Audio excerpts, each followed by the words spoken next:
Welcome to my channel, and this is English Podcast. Thank you very much. Thank you very much. Good night. So yeah, let's dive in and explore all the reasons behind this difficulty. Okay, first. English is a very complex language. We have to agree with that. My native language is Russian, which is completely different from English. Russian is a Slavic language, and English is a Latin language, from what I remember. So that creates a lot of problems. We have a big problem, sir.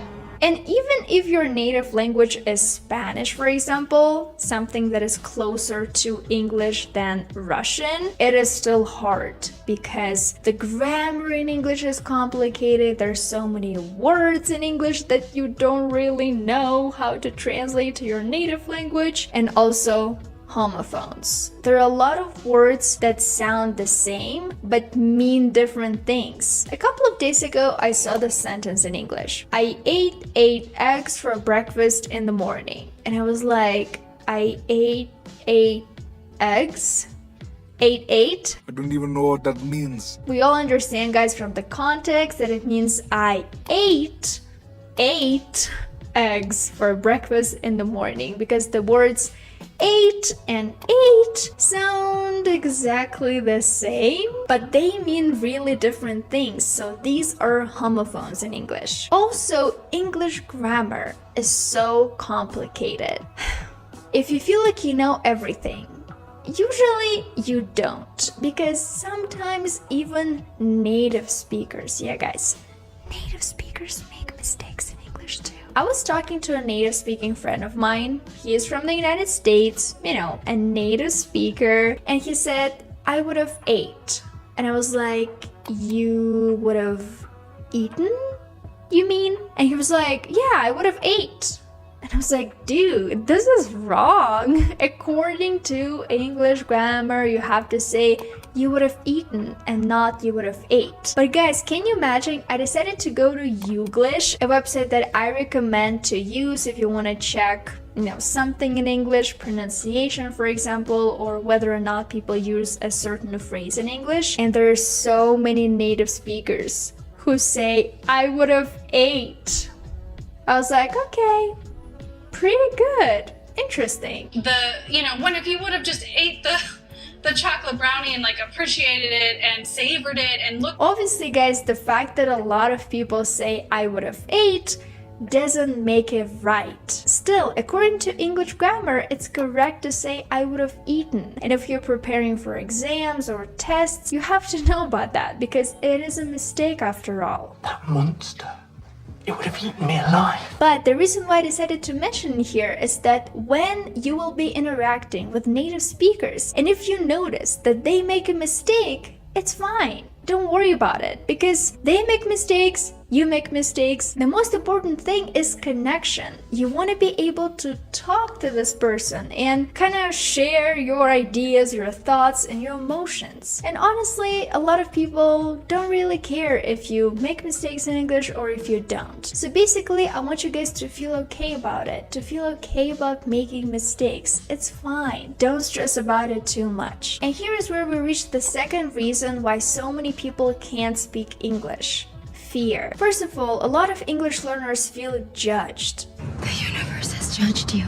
They feel that everyone is judging them. The moment they start speaking English, they think everyone is just sitting there and, you know, inside their heads, writing down their mistakes, which is not really how it works. Obviously, that can lead to anxiety and the feeling of self-consciousness. And I don't want you guys to feel this way. I know that you're super excited to hear me talk about another mistake that a lot of people make. So this mistake is connected to comparative adjectives. For example, when you're saying living in this city is safer than living in that city. So you're comparing these two cities and you have to say safer. But a lot of native speakers would say more safer. And this is wrong again. You can't say much safer. It is correct, you can say a bit safer, but you cannot say more safer. But again, if we go to Youglish and if we check, there are going to be a lot of people who say more safer. That communities are going to be more safer in the future. So they're a lot more safer than your car, you might say. So guys, my message here is don't be afraid. If you do make a mistake in English, don't feel scared. It should not stop you from doing what you want. If you want to get a job in English, don't feel ashamed that you make mistakes. It's totally fine. I can tell you another story. A couple of days ago, I was talking to TikTok representatives, and a lot of people who work from TikTok are not native speakers, and they live in the United States, and they were making mistakes while talking to me. Even if they did make them, if they didn't make them, honestly, I don't care. Because for me, the most important thing was connecting with them. I wanted to discuss TikTok things. I wanted to talk about short videos and creators economy and monetization, and the topic of, oh, I think this is wrong, I think you should probably not say it this way, was not even on my mind. Okay, now let's talk about one thing that people hate about English: pronunciation. I know, guys, pronunciation is crazy in English because there are rules, but sometimes, you know, certain words, they don't really follow the rules, or there are words with silent letters and you're thinking, why is this letter even there? For example, I have a very important question to ask you guys. Why do we say bread but steel but steak?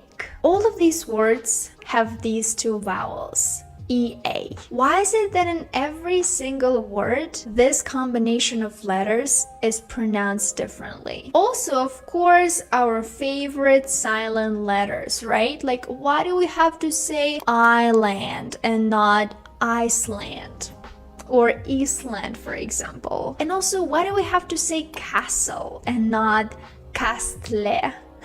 Like, what's wrong with that, right? So I hear you. Pronunciation in English can be quite complex, and the only way you can really learn the correct pronunciation is check how native speakers pronounce certain words. But again, it all depends on their accent, for example, or where they're from, like which part of the United States, for example, they're from, because maybe they're gonna pronounce certain words a little bit differently. Now let's move on to cultural differences. We're all different, and when we speak English, we don't want to offend anyone, obviously. And that's why sometimes people can't speak English, or they feel, you know, insecure, shy, afraid to speak English, just because they're afraid to offend people because of the cultural differences. And it's normal, and I understand. When I moved to Mexico, I didn't really speak Spanish, like, at all. Zero. My Spanish was hola, ¿cómo estás? Like, I couldn't even say that, but I fell in love with the culture, and that's exactly why I wanted to stay in Mexico and improve my Spanish here. So when we go back to talking about English, a very good example of like cultural things is jokes and cultural references in English. So I found this joke online and I really want to read it. Why did the tomato turn red? Because it saw the salad dressing. If you think this joke is corny, I'm sorry, but I think it's hilarious just because it helps us learn English. The tomato turned red because it saw the salad dressing.